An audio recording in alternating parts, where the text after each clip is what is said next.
చెప్తే రావణుడు అన్నాడు, వాళ్ళందరూ 100 యోజనములు దాటి వచ్చేశారంటున్నారు కదా, ఒకసారి నాకు చూపించండి, వాళ్ళని చూస్తానన్నాడు. సరే పదమన్నారు. ప్రాసాదం ఎక్కాడు. ఎక్కి నిలబడి ఏది చూపించు, వాళ్ళల్లో ఎవరో నాకొక్కసారి చెప్పు అన్నాడు. అదిగో రావణ అక్కడ చూడు, అడిగో పక్కన కనపడుతున్నటువంటి వాడు సుగ్రీవుడు, అదిగో చూశావా గద ఎత్తి అరుస్తున్నాడు, రారా రావణ పైకని. ఆయన అక్కడ అరుస్తుంటే ఇక్కడ లంకాపట్టణంలో ఉన్న అంతఃపురాల యొక్క ప్రాసాదములు గోపురములు కదులుతున్నాయి. ఆయన బలపరాక్రమముల ముందు ఎవ్వరూ నిలబడలేరు. ఉన్న వనాల మీద ఉన్న ప్రతి చెట్టు మీద భల్లూకాలు. ఈ భల్లూకాలన్నింటికీ జాంబవంతుడు నాయకుడు. ఆయన త్రివిక్రముడికి 21 సార్లు ప్రదక్షిణం చేశాడు. అంతటి అపారమైన శక్తి ఉన్నవాడు జాంబవంతుడు.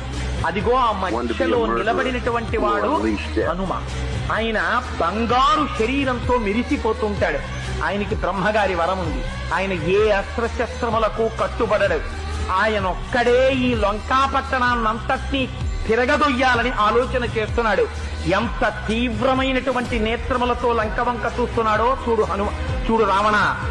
ఆయన పక్కన ఉన్నవాడు నల్లటి నీలమైనటువంటి శరీరంతో మిరిసిపోతున్నాడే, పద్మాల లాంటి కన్నులున్నాయే, ఎడమ చేత్తో కోదండం పట్టుకున్నాడే, వెనక అక్షయబాణ కూనీరములు కట్టుకున్నాడే, ఆయన పేరే రాముడు.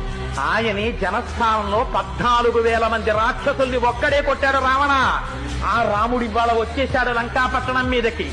ఇంకా నువ్వేమి యుద్ధం చేస్తావో ఆలోచించుకో. ఆయన బహిప్రాణం లక్ష్మణుడు. ఆయన నిరంతరం అన్నగారిని కంటిని కనురెప్ప కాపాడినట్టు కాపాడుతూ ఉంటాడు. రామతుల్యమైన పరాక్రమం ఉన్నవాడు. ఎన్ని అస్త్రశస్త్రములు రాముడికి తెలుసో అన్ని లక్ష్మణుడికి తెలుసు.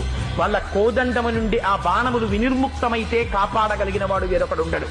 అటువంటి రామలక్ష్మణులు, ఈ సైన్యము అంతా వచ్చింది అని దాన్ని చూసి పొంగిపోయి ఓహో